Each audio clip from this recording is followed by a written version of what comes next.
को बंद करके और चेहरे पे उंगलियां रख के जोर से श्वास खींच के नाक से और भंवर की आवाज की तरह उसको छोड़ते हैं। आप देखेंगे 10-15 बार ही आप करेंगे ना, आप तुरंत तनाव से मुक्त हो जाएंगे। और ये ऐसी क्रियाएं हैं योग की, ये प्राणायाम की, कि तुरंत जैसे इंजेक्शन से आराम आता है ना, वैसे ही इन क्रियाओं से आराम आता है। और बहुत सी चीजें ऐसी हैं जो चलते चलते भी, जैसे आप बहुत कंप्यूटर पे बहुत ज्यादा काम कर रहे हैं और आप घंटा 2 घंटे से कर रहे हैं, तो थोड़ी देर के बाद सीधे बैठ जाइए, कमर को सीधी कीजिए अपनी कुर्सी पे ही, तो लंबी लंबी सांस खींचिए, इधर उधर गर्दन कीजिए, पानी का गिलास उठाइए, चाय पड़ी है उसको उठाइए, बाहर एक चक्कर लगा के आ जाइए, फिर बैठिए, तो देखिए तनाव से भी मुक्ति मिल जाएगी और जो थकावट है शारीरिक वो भी दूर हो जाएगी।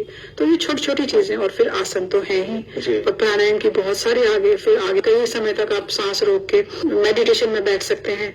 तो ये बहुत सारी चीजें हैं। डॉक्टर साहब, इस बार का जो थीम है वो है महिला सशक्तिकरण। जी, तो महिला सशक्तिकरण में योग क्या योगदान दे सकता है? तो मैं एक बात बताना चाहती हूँ, महिला यदि सशक्त हो और योग के माध्यम से यदि वो योग जानती है या योग की विधाएं जानती है, एक महिला के जानने से पूरा परिवार, पूरा मोहल्ला जान जाएगा। भाई लोगों में ऐसी वो नहीं होती है हिम्मत, पर महिलाओं में होती है।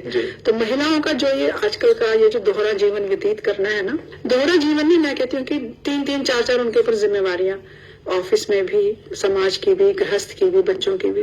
तो इसमें सामंजस्य स्थापित करने के लिए तो उन्हें योग करना ही पड़ेगा, प्राणायाम करना ही पड़ेगा। अगर वो किचन में है वहां पे भी खड़े खड़े टांगों को हिलाना, हाथों को हिलाना, करछी चला रही है थोड़ी देर 1 सेकंड के लिए, 10 सेकंड के लिए छोड़ के गर्दन आगे पीछे घुमाना, इस तरह की। और योग जानने से उनके बच्चों में योग आ जाएगा, योग जानने से उनके पूरे परिवार में योग आ जाएगा, और पूरा गृहस्थ एक योग में। और ये जो उनको तनाव है ना इस वक्त, ये 3-4 कर तो बहुत बखूबी रही है, वो बहुत अच्छी तरह से अपनी जिम्मेवारी को निभाती हैं, पर स्ट्रेस के साथ, है ना। और इस स्ट्रेस को दूर करने के लिए, और सभी चीजों में एक लेवल बन जाए, कहीं पे भी उनको, महिलाओं को अपने आप को कमतर महसूस ना करें वो, या उनको ये ना लगे कि कोई फील्ड रह गया है, इसके लिए योग बहुत जरूरी है। छोटे छोटे बहुत सारे आसन हैं, जैसे मरकट आसन है, चक्र आसन है, द्विचक्रिक आसन है ना, भुजंग आसन है, कमर दर्द के लिए बहुत सारे ऐसे आसन है, पर्वत आसन है, और सेतुबंद आसन है, जमीन से कमर को उठा के।